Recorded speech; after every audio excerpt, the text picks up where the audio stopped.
I stood at my bedroom window at 3 a.m., watching the spectacle unfold below.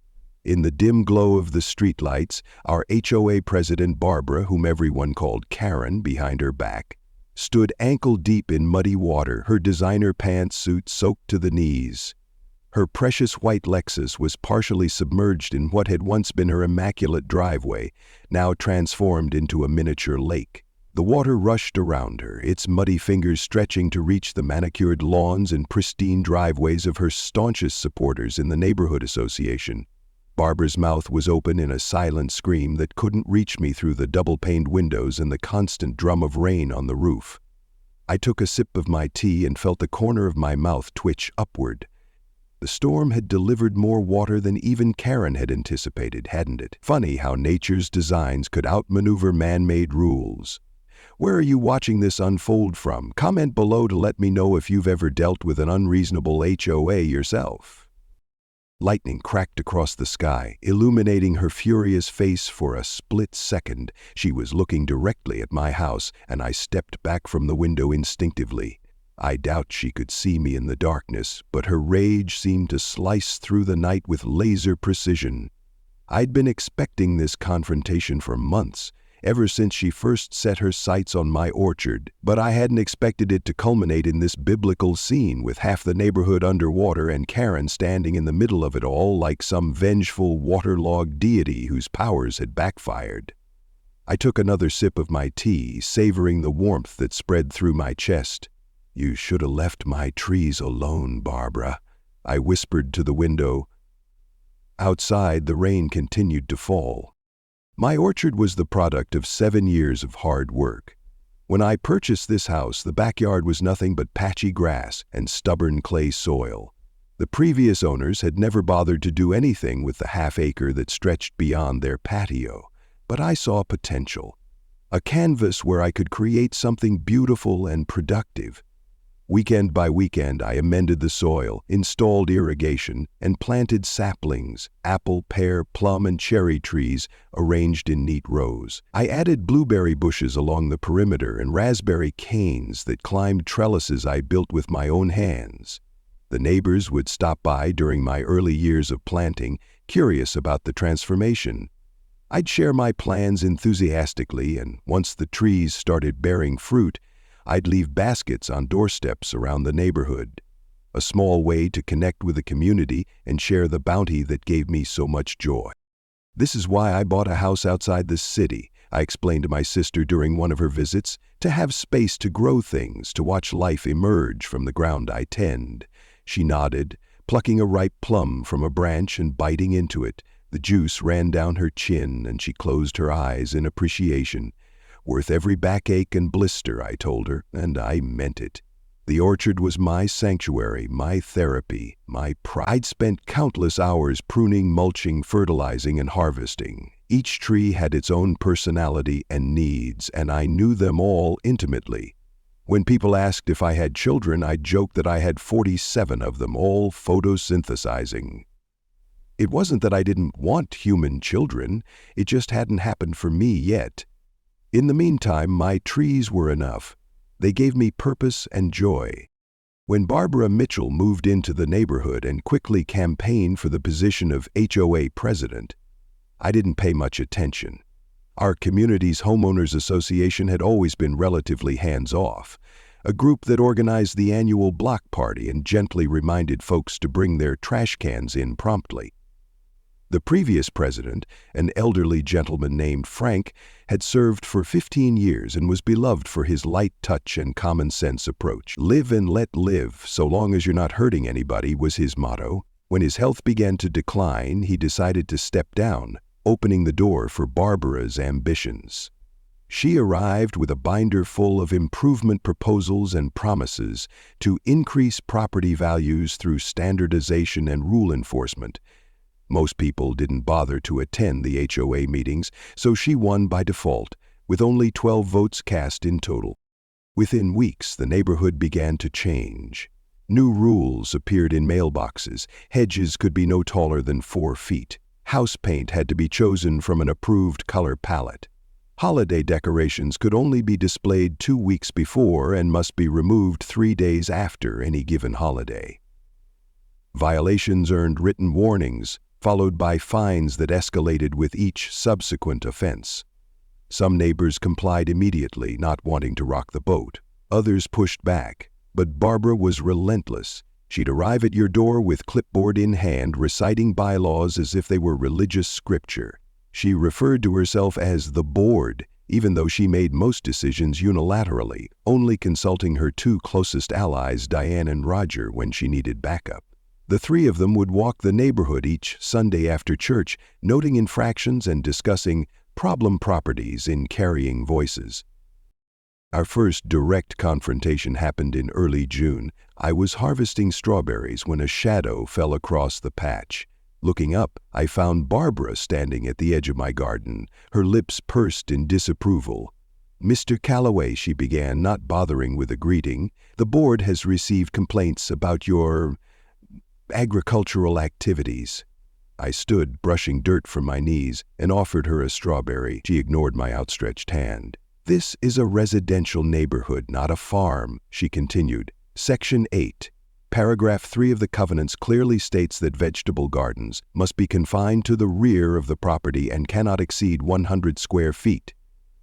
Your operation far exceeds those limitations. I explained that these weren't vegetables but fruit trees, permanent landscaping features, but she was unmoved. "The board will need to review this situation," she said, making notes on her clipboard. "You'll receive official communication regarding required modification." The letter arrived 3 days later, outlining a series of violations and required remedies. My orchard allegedly violated 5 different HOA regulations, from height restrictions to commercial activity, because I occasionally sold excess produce at the farmer's market. I had 30 days to remove all but 4 trees and convert the rest of the space to approved ornamental landscaping. The alternative was a fine of $100 per day per violation. I immediately called a lawyer friend who reviewed the HOA covenants and assured me that Barbara was overreaching. "Your fruit trees are perfectly legal under the existing rules," she told me. "They're trying to retroactively apply new interpretations to old covenants. Send a certified letter stating your position and requesting the specific rule citations they're using. That usually shuts them up." I followed her advice, sending a polite but firm response that essentially said, "Show me where it says I can't have fruit trees."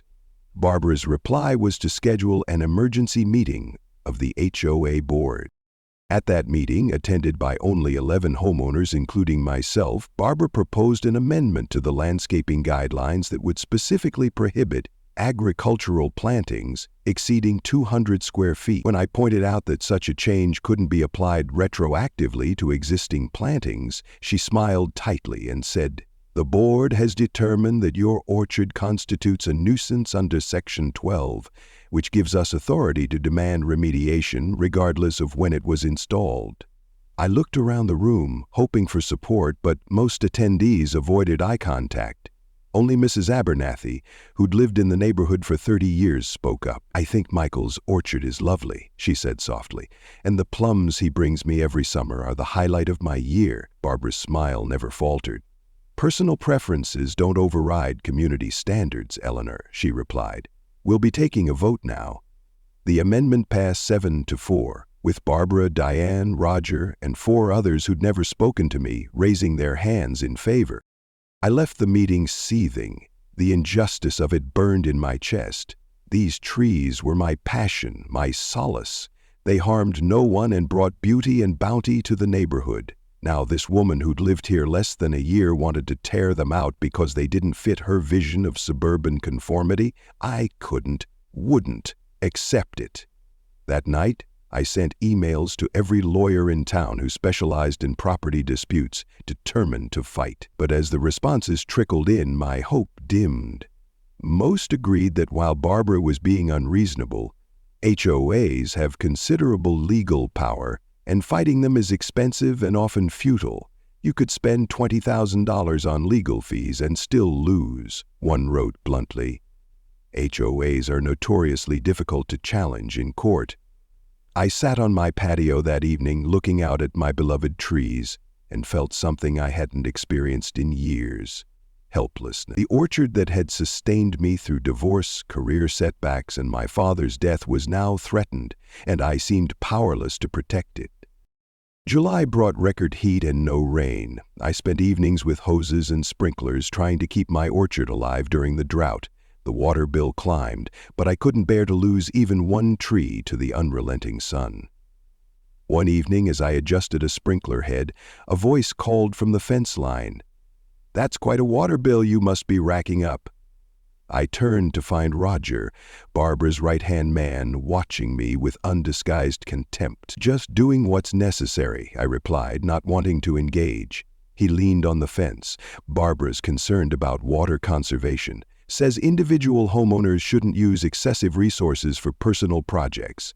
She's drafting new guidelines for water usage during summer months." The threat was clear. I ignored him and continued my task, but his words lingered like a bad smell.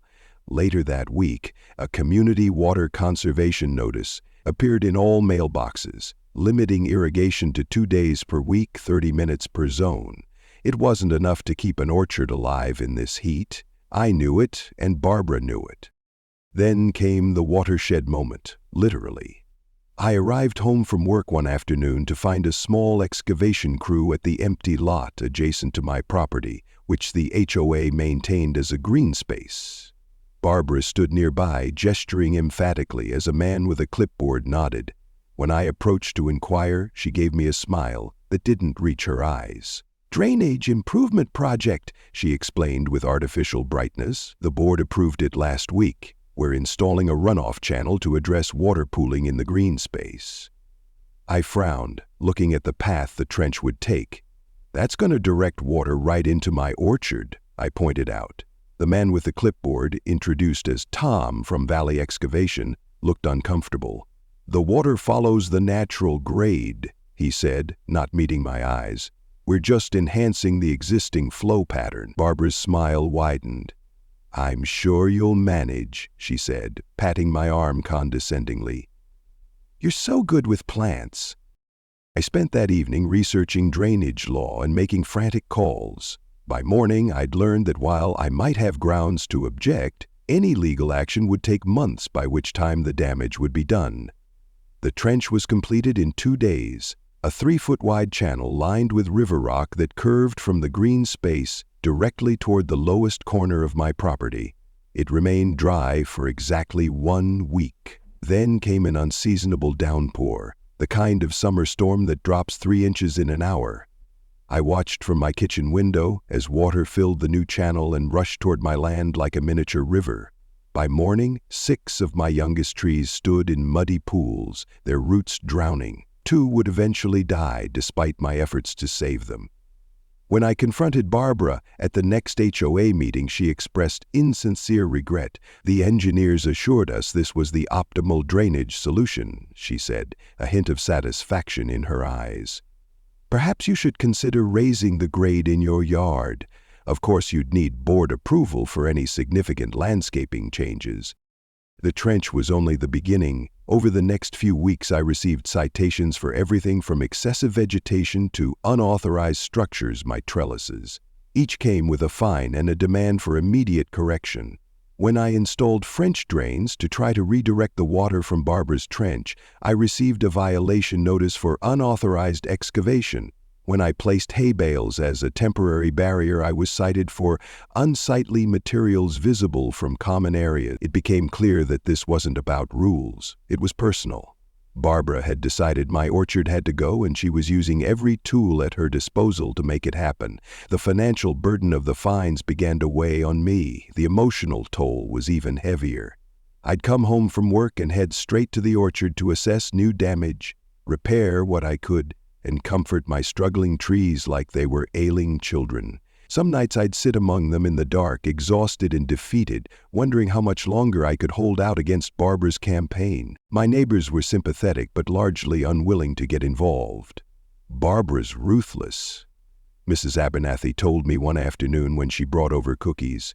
"She got the Johnsons to remove their basketball hoop by threatening to put a lien on their house." nobody wants to be her next target. Others shared similar stories: threats, selective enforcement, personal vendettas disguised as rule violations. Barbara had created a climate of fear in what had once been a friendly, relaxed community. Even those who disagreed with her tactics kept their heads down, hoping to avoid her attention. I understood their reluctance, but their silence was allowing a bully to destroy something beautiful. One particularly bad evening, after finding another tree showing signs of root rot from the persistent moisture, I sat on my patio with a glass of whiskey and contemplated selling my house. Moving would break my heart, but watching my orchard die slowly was breaking it already. Then came what should have been the final blow. A certified letter arrived informing me that the HOA board had voted to impose the maximum daily fines for my ongoing violations, retroactive to their first notice. The total came to $12,600, with $500 being added each day I failed to comply. The letter concluded with a threat: failure to remit payment and bring the property into compliance within 14 days will result in the association placing a lien on your property and possibly initiating foreclosure proceedings. I sat at my kitchen table, the letter trembling in my hands, and felt something shift inside me. The helplessness that had plagued me for weeks suddenly crystallized into cold, clear anger. Barbara didn't just want compliance. She wanted my home, my orchard, my passion destroyed. This wasn't enforcement, it was persecution, and I had been playing defense for too long. That night, I didn't sleep. Instead, I researched HOA laws, drainage regulations, and property rights until the sun came up. By morning, I had the beginnings of a plan. Barbara had brought a bureaucratic knife to this fight. I was going to bring scientific precision and the unforgiving laws of hydraulics. I called in sick to work the next day, something I never do, and drove to the county records office. There, I requested all documents related to our neighborhood's development, including the original drainage plans. The clerk seemed surprised by my interest, but helped me navigate the archives. By lunchtime, I was seated at a table covered with blueprints, permits, and environmental impact statements from 20 years ago when our subdivision was built. What I found confirmed my suspicions. Barbara's drainage improvement project violated the approved watershed management plan for the development. The original engineers had designed a system of gradual slopes and retention areas specifically to prevent concentrated water flow toward any residential lots. Barbara's trench effectively short-circuited this design, creating a direct path for runoff to flood my property. I carefully photographed every relevant document, paying special attention to the stamps and signatures of approval. Armed with this information, I visited the office of Eli Thompson, an environmental engineer I'd found through an online search for local experts in water management. Eli turned out to be a woman in her 50s with a no-nonsense manner and hands calloused from field work. I laid out my situation, showing her the county records and photos of the damage to my orchard. She studied everything carefully, occasionally making notes or asking clarifying questions. "Your HOA president has created a textbook example of improper watershed modification," she finally said, looking up from the documents. "This channel violates county codes in at least 3 ways. It modifies approved drainage patterns without permits, concentrates surface water onto adjacent property, and potentially impacts protected plant species. Your fruit trees could qualify under the county's heritage planting ordinance since they're over 5 years old." She named her consulting fee, which was substantial but worth every penny. "I need you to document exactly what they've done and what options I have," I told her. "I'm not just trying to protect my trees. I want to stop this woman from abusing her power." Ellie's report arrived a week later, a detailed technical assessment that confirmed the HOA's drainage project was improperly designed and illegally implemented. It included references to specific county codes being violated and recommendations for proper remediation. The report was comprehensive, authoritative, and, most importantly, written in language that made Barbara's actions sound not just wrong, but potentially criminal. Willful redirection of surface water was described as creating an artificial hazard and deliberately causing property damage. Eli had even included a section on potential environmental impacts, noting that forcing water to bypass natural percolation could affect the local water table and downstream ecosystems. This was more ammunition than I had hoped for. I set the report aside, not yet ready to reveal this weapon. First, I needed more intel on exactly how the HOA had approved and implemented this project. For that, I needed an ally on the inside. I found that ally in Dave Peterson, a quiet man who served as the HOA treasurer. Dave had always seemed uncomfortable with Barbara's aggressive style, but rarely spoke up at meetings. I invited him over for a beer, ostensibly to discuss the upcoming neighborhood block party. Once we were settled on my patio with a clear view of the struggling trees nearest to Barbara's trench, I gently steered the conversation toward HOA governance. It must be challenging to keep track of all the financial details, I suggested, opening a second beer for him.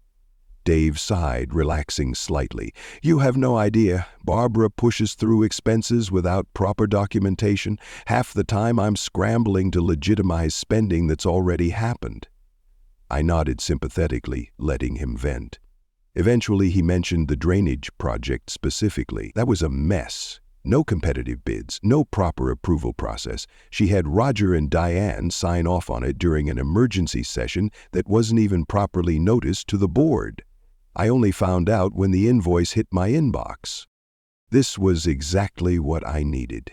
Dave, I asked carefully, would you be willing to share the documentation on that project with me? The approval, the invoices, any communications? He hesitated, loyalty to the board warring with his obvious discomfort with Barbara's methods. I showed him a small section of Eli's report, the part detailing potential legal liability for HOA board members who approved non-compliant projects. His face paled. I could lose my house if this goes south, he murmured. We all could. I assured him I wasn't looking to sue the HOA, just to protect my property and perhaps rein in Barbara's excesses. 2 days later, a manila envelope appeared in my mailbox containing copies of everything I'd asked for, hastily signed approvals, emails showing Barbara had specifically instructed the contractor to direct water toward my property, and, most damning, evidence that she had ignored the contractor's written concerns about potential flooding issues. With Eli's technical expertise and Dave's inside information, I now had enough ammunition to launch a formal complaint with the county. But that would take months to resolve, and my trees were suffering now. What's more, I knew Barbara well enough to suspect she would find ways to retaliate, possibly targeting other neighbors who sided with me. No, I needed a solution that would protect my orchard immediately, while also demonstrating the consequences of Barbara's actions in a way the entire neighborhood would understand. I returned to Eli with my dilemma. If the problem is that water is being channeled specifically toward my property, I asked, would it be legal for me to redirect that water elsewhere as long as I'm following proper engineering principles? She considered this carefully. If you're simply restoring the natural drainage pattern that existed before their unauthorized modifications, and you're doing so entirely on your own property, they'd have a hard time challenging it legally. But you'd need to be precise about it. No redirecting water specifically to cause damage to others. This conversation sparked what Eli later called the most creative application of watershed management principles she'd ever seen. Over several evenings, we developed a plan that was elegant in its simplicity and devastating in its potential impact. I would construct a series of French drains and buried pipes on my property that would collect the water from Barbara's trench and redirect it not back to the common area where it belonged, but to the stormwater drain at the edge of my property. This drain connected to the neighborhood's main stormwater system, which ran beneath the street directly in front of Barbara's house and those of her closest allies. The system was designed to handle normal rainfall, but if a sudden surge of water entered it from my property during a major storm, it would back up and overflow right where they lived. The beauty of the plan was its perfect deniability. I would simply be protecting my property using standard methods, redirecting water to the proper municipal system. If that system proved inadequate during a heavy rain, well, that was hardly my fault, was it? I took a week off work, claiming a family emergency, and set to work implementing our plan. I rented a small excavator and began digging trenches in a carefully planned pattern across my property. When Barbara inevitably appeared at my fence, clipboard in hand, I was ready. "Landscape enhancement project," I explained with a smile as artificial as hers had been. "I'm addressing the water issues we discussed earlier." "Don't worry. I've consulted with experts to ensure everything is up to code." I handed her a copy of a generic landscaping permit I'd obtained from the county, not strictly necessary for work of this type, but official-looking enough to give her pause. She studied it suspiciously, but could find no obvious grounds for objection. "The board will need to review this," she finally said. "You may receive a notice of violation if any aspects don't comply with HOA standards." I nodded pleasantly. "I've documented everything carefully. I'm sure it will all be in order." Over the next 10 days, I worked from dawn until dusk, installing an intricate system of drains, pipes, and subtle grading changes. The visible parts looked like standard landscaping features: river rock beds, decorative gravel paths, and small retaining walls. The invisible infrastructure beneath was far more sophisticated, a network capable of capturing the water from Barbara's trench and channeling it precisely where I wanted it to go. I strategically positioned underground collection points at the lowest areas of my property, connecting them with 6-inch PVC pipes that gradually merged into a 12-inch main line. This primary conduit ran beneath my driveway, expertly camouflaged by decorative stonework that appeared to be nothing more than an attractive border. The engineering precision required was daunting. Every calculation of water volume, flow rate, and gravity gradient had to be exact. One miscalculation could mean either ineffective drainage or, worse, backflow into my own basement. On the third day of installation, Roger actually stopped by, clipboard predictably in hand. "Just making sure you filed the proper landscaping modification forms," he said, eyeing the trenches and piles of gravel with obvious suspicion. I smiled pleasantly and showed him the county permit again. "Everything's by the book, Roger. I'm addressing the water issues from that new drainage channel, the HOA." His eyes narrowed slightly. "Barbara mentioned you might be up to something." I maintained my innocent expression, "Just protecting my property using approved methods. You're welcome to take photos for the HOA records if you'd like." He did just that, unknowingly documenting what would later serve as evidence that my work had been openly conducted and tacitly approved by HOA representatives. As he left, I allowed myself a small smile. Roger had just become an unwitting accomplice. Eli visited twice to check my work, making small adjustments to ensure maximum efficiency. During her second visit, she brought detailed topographical maps of the entire neighborhood, allowing us to precisely calculate how water would flow once it entered the stormwater system. "Based on these elevations," she said, tracing a finger along contour lines, "once your redirected water hits the main line, it will create a pressure surge right about here." Her finger stopped directly in front of Barbara's address. We exchanged a look that acknowledged the perfect irony without needing words. "This would pass inspection by any county engineer," she assured me. "You're not breaking any rules. You're just working within them more creatively than most people would think to do." By the time I finished, my hands were blistered and my back ached constantly, but looking at my completed work filled me with a satisfaction I hadn't felt since the first trees in my orchard had borne fruit. Now I just needed the right weather event to demonstrate its effectiveness. August in our region is typically hot and dry, but late summer often brings thunderstorms as weather patterns shift toward fall. I monitored the forecast obsessively, waiting for the perfect storm, literally. 2 weeks after completing my modifications, the Weather Service issued a flash flood watch for our county. A slow-moving system was expected to drop 3 to 5 inches of rain overnight. I made final inspections of my drainage system, confirming that everything was ready. That evening, as the first raindrops began to fall, I felt a strange mix of anxiety and anticipation. Would my plan work as intended? Had I overlooked something crucial? I prepared for a sleepless night, setting up a chair by my front window where I could monitor both my orchard and the street beyond.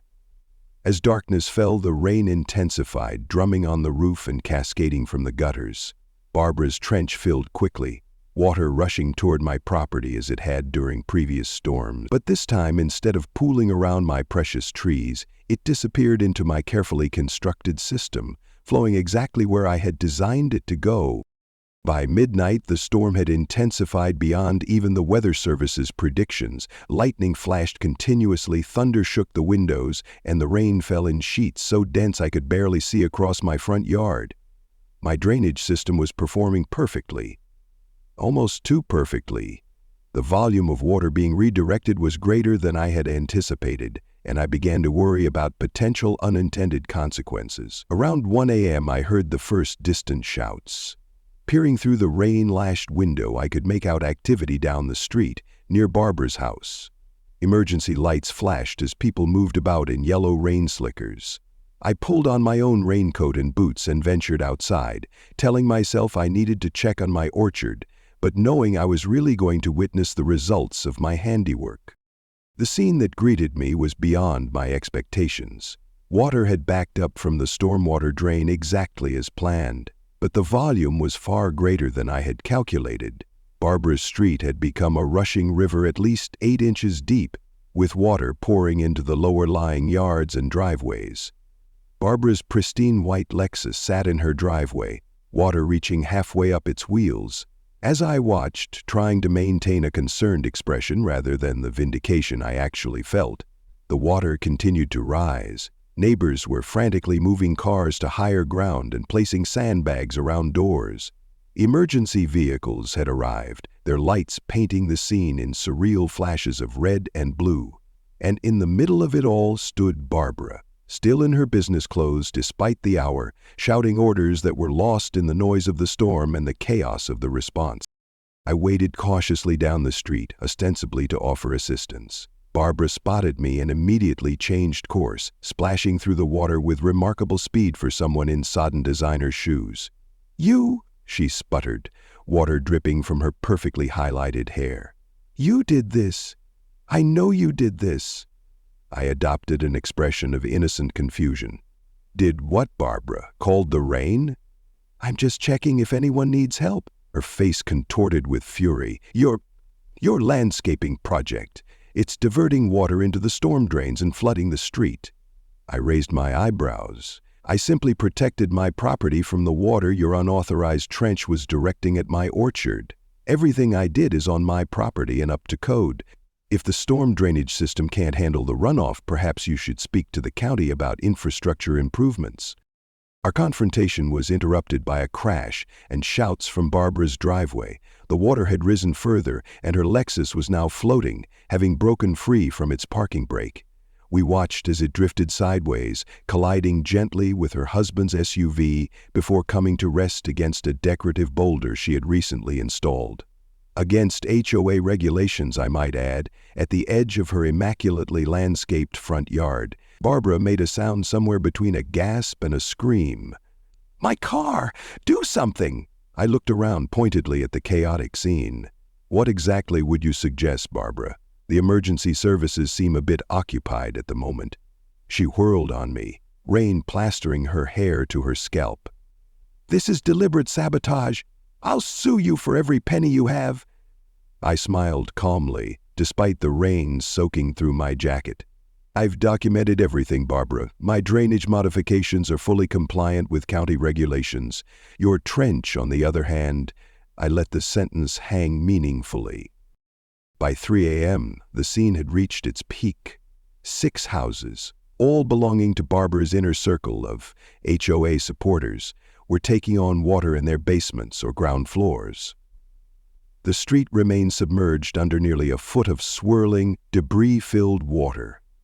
Emergency services had brought in pumps, but they were fighting a losing battle against the continuing downpour. Through it all, I maintained my facade of concerned neighbor, offering help where needed and expressing appropriate dismay at the damage. Inside, however, I felt a satisfaction that bordered on glee. The universe, with a little help from hydraulic engineering, was delivering a perfect lesson in natural consequences. Barbara had created a problem by forcing water toward my property. Now that same water was demonstrating exactly what happens when natural drainage patterns are disrupted for personal vendettas. The rain finally began to slacken around 4 a.m. As the first gray light of dawn crept into the sky, the true extent of the damage became visible. Barbara's pristine lawn was strewn with debris, branches, trash, even someone's mailbox that had been torn loose in the flood. Her flower beds were destroyed, the carefully cultivated blooms battered into the mud. The water level had dropped enough that her Lexus was now firmly grounded, but it sat at an odd angle, clearly damaged. Other homes showed similar signs of the night's chaos: ruined landscaping, water lines on walls and fences, personal belongings carried out to dry in the emerging sunshine. My property, in contrast, showed minimal damage. My orchard stood serene and undisturbed, the water having been efficiently channeled away just as I'd designed. The contrast could not have been more stark or more satisfying. As residents emerged to assess the damage, the atmosphere was tense and confused. Everyone was asking the same question: how had this happened? Our neighborhood had never experienced flooding like this before, even during much heavier rains. I moved among the groups, listening to theories. "The storm drains must be blocked," suggested one man, poking at a drain with a stick. "Maybe it's construction upstream," offered another. Barbara remained suspiciously quiet about my potential involvement, perhaps realizing that any accusation would invite scrutiny of her own actions regarding the drainage trench. Instead, she focused on organizing cleanup efforts and documenting damage for insurance claims. I noticed Dave, the HOA treasurer, watching me from across the street. When our eyes met, he gave me a subtle nod that contained equal parts acknowledgement and respect. I saw Louise speak to the damaged man and went back inside. He knew what I had done and he approved. Later that day, as the neighborhood struggled to recover, I received an unexpected visitor. Tom, the excavation contractor who had installed Barbara's trench, stood awkwardly on my porch. "I wanted to see how your place held up," he said, looking past me toward the orchard. "Seems like you managed pretty well." I invited him in for coffee, curious about his visit. Once seated at my kitchen table, he got to the point. "I know what you did," he said, not accusingly but with professional appreciation. "That was some smart hydraulic work." I neither confirmed nor denied his assumption, simply sipping my coffee. He continued, "I told Barbara that trench was a bad idea, warned her it would cause problems downstream. She insisted it was what the HOA wanted." He shook his head. "I should have refused the job, but—" He didn't need to finish. We both understood the economic realities of turning down paying work. Before leaving, he paused at the door. "Just so you know, when they start investigating this, and they will, I'll be telling the truth about the warnings I gave her. What happens after that is between you and your conscience." The flood's aftermath transformed our neighborhood in ways I hadn't fully anticipated. The physical damage was substantial, estimated at over $300,000 across all affected properties. Insurance adjusters became a common sight, picking their way through mud-stained gardens and examining water-damaged basements. But the social changes were even more significant. Barbara's authority, once seemingly absolute, began to crumble as questions arose about the HOA's handling of drainage issues. The county sent engineers to investigate the flooding, and they quickly identified Barbara's unauthorized trench as a contributing factor.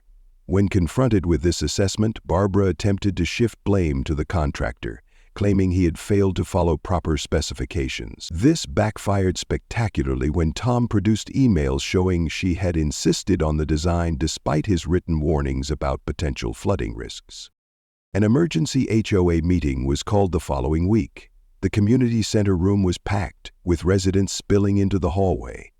I arrived early, securing a seat near the back where I could observe without being the center of attention. The mood was tense and hostile, with many homeowners openly glaring at Barbara as she attempted to call the meeting to order. "Before we begin the formal agenda," she announced, her voice brittle, "I want to address the recent unfortunate weather event and the resulting property damage. The board is working closely with county officials to identify infrastructure improvements that will prevent similar occurrences in the future." This bland corporate speak was met with derisive snorts and muttered comments. Mrs. Abernathy, usually so gentle and reserved, raised her hand and then spoke without waiting to be acknowledged. "Let's be honest, Barbara, this wasn't a weather event. This was the result of that drainage ditch you had installed without proper engineering reviews." The meeting quickly devolved from there. One by one, homeowners stood to voice complaints about Barbara's leadership style, the proliferation of petty rules, the aggressive enforcement tactics, and now the property damage resulting from her impulsive decision-making. Dave, emboldened by the shift in sentiment, revealed the lack of proper procedure in approving the drainage project. "As treasurer, I was presented with a fait accompli, a bill for work already completed without proper board review or competitive bidding," he explained, producing documentation that contradicted Barbara's claims of following protocol. Throughout this public flogging, I remained silent, content to watch as the community finally confronted the petty tyrant who had made all our lives miserable. Barbara's face cycled through emotions: indignation, anger, and finally, as the evidence mounted against her, a growing alarm. Her allies sat equally mute, distancing themselves from her sinking ship. The meeting concluded with an unprecedented vote, 38-3 in favor of removing Barbara as HOA president, effective immediately. Her few remaining supporters, Diane, Roger, and one elderly man who may have simply been confused about what was being voted on, looked stunned by the outcome. Barbara herself sat rigid in her chair, face flushed with humiliation. As people filed out, several stopped to thank me quietly for standing up to her by protecting my property. I hadn't revealed my full engineering project to anyone except Eli, but many seemed to suspect I'd done more than simply redirect water from my orchard. Mrs. Abernathy squeezed my hand and whispered, "Those plums you bring me every summer will taste even sweeter now." Dave was elected interim president with a mandate to review and simplify the HOA regulations that had proliferated under Barbara's reign. The following weeks brought significant changes to our community. Barbara's carefully crafted web of rules began to unravel as Dave and a newly formed review committee examined each regulation for necessity and reasonableness. Many of the most onerous restrictions, including those targeting my orchard, were suspended pending further review. The drainage trench that had started it all was properly modified by a licensed engineer, not Eli, to avoid any appearance of conflict, to redirect water away from all residential properties and into a proper retention basin. The county cited the HOA for the unauthorized modifications Barbara had implemented and required remediation work that cost several $1,000s. Funds that came from the HOA's reserves rather than special assessments, thanks to Dave's careful management of the finances. Barbara herself became increasingly scarce. Rumors circulated that she was consulting with attorneys about potential lawsuits, but nothing materialized. The evidence against her was too substantial, and pursuing legal action would only expose her own culpability in the flooding disaster. Her Lexus disappeared from the driveway, replaced by a modest sedan, a visible symbol of her diminished status. Diane and Roger distanced themselves, claiming they had been misled about many of the initiatives they had supported. The neighborhood grapevine reported that Barbara had resigned from her country club board position and withdrawn from several community organizations where she had once wielded influence. By Halloween, a for sale sign appeared in front of her house. By Thanksgiving, she was gone, moved to a condominium development across town where presumably she would attempt to rebuild her social standing and perhaps find a new community to dominate. As for my orchard, it not only survived but thrived. The trees that had been stressed by the intentional flooding recovered with attentive care. The following spring brought a spectacular bloom, perhaps enhanced by the additional nutrients in the floodwaters. My first post-Barbara harvest was the most abundant I'd ever experienced. With branches bowing under the weight of perfect fruit, I resumed my tradition of leaving baskets on doorsteps, with special deliveries to those who had suffered most from both Barbara's reign and the flood that ended it. Dave's family received the first of the season's apples. Mrs. Abernathy got her beloved plums. Even Tom the excavator was gifted a crate of pears in silent acknowledgement of his eventual honesty. The neighborhood block party, revived after a 3-year hiatus under Barbara's joyless administration, was held in the park adjacent to my property. I set up a table with fresh-pressed cider and fruit cobblers, surrounded by neighbors who now regarded me with a mixture of respect, gratitude, and perhaps a touch of wariness. I had, after all, proven myself capable of more cunning than anyone had suspected. One evening, as summer faded into early autumn, Eli stopped by to check on me in the orchard. We sat on my patio, watching the sunset paint the sky in oranges and pinks that rivaled my ripest peaches. "You created quite a stir in this neighborhood," she observed, sipping the hard cider I'd started experimenting with. "How does it feel to be the local hero?" I considered the question, watching a gentle breeze ripple through my apple trees. "I'm not sure hero is the right word," I finally replied. "I protected what I love, and maybe taught a few people about consequences along the way, but I engineered a flood that damaged people's homes. That's not exactly heroic." Eli nodded thoughtfully. "Sometimes justice and revenge look remarkably similar from the outside," she said. "The difference is in here." She tapped her chest over her heart. "Do you regret it?" I gazed out at my thriving orchard, at the neighborhood beyond where people now greeted each other with genuine warmth, at the modified drainage system that protected everyone's property rather than weaponizing water against a single target. "No," I answered honestly.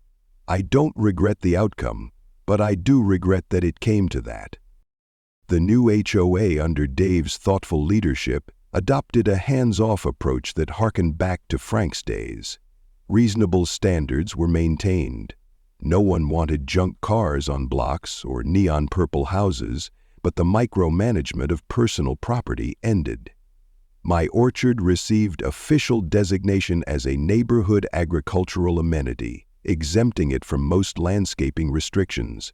This seemed to inspire others. Within a year, several neighbors had installed raised garden beds or planted fruit trees of their own, often coming to me for advice on varieties and care. A community garden was established, in part of the green space, with plots available to anyone interested. The formerly sterile, uniform neighborhood began to develop character and diversity, each property reflecting the personality and interests of its owners, rather than conforming to Barbara's rigid vision of suburban perfection. I sometimes wonder what Barbara would think if she drove through our neighborhood now. Would she be horrified by the colorful front doors, the varied gardens, the children's basketball hoops that no longer needed to be hidden in garages? Or would she perhaps recognize that the community has become more vibrant and connected without her iron-fisted control? I doubt I'll ever know. What I do know is that my orchard continues to flourish, its roots deep in soil that once threatened to drown it, its branches reaching skyward in defiance of those who would have cut them down. And on summer evenings, when neighbors gather in backyards for impromptu potlucks featuring dishes made from homegrown produce, I feel a satisfaction deeper than revenge could ever provide. The satisfaction of having protected not just my trees, but a way of life that values growth, individuality, and natural beauty over rigid conformity. Last month, as I was harvesting late-season apples, a sleek black SUV slowed in front of my house. Through the tinted windows, I caught a glimpse of familiar highlighted hair, now with more gray showing at the roots. The vehicle paused long enough for its occupant to take in the sight of my thriving orchard, the colorful mums blooming along my front walk, the hand-painted mailbox that would never have passed Barbara's aesthetic inspection. Then the SUV accelerated smoothly away, carrying Barbara back to whatever new life she had constructed for herself. I like to think that in that brief moment something registered in her calculating mind. Perhaps not regret or self-awareness, as those seemed beyond her capacity, but at least a recognition that her defeat had been thorough and irreversible. The water she had tried to use as a weapon had indeed swept away an established order, but not the one she had intended. As for me, I continue to tend my orchard, watching the seasons cycle through their eternal dance of growth, abundance, rest, and renewal. Each spring brings new blossoms, each summer new fruit, each fall a rich harvest to share. The French drains and carefully engineered water management system remain in place beneath the surface, ready if ever needed again. A quiet reminder that nature, properly understood and respected, can be the most powerful ally or the most formidable opponent. But for now, the water flows where it should, nurturing rather than destroying, and my trees stand tall under the open sky, their roots secure in soil that is finally, unquestionably, their own.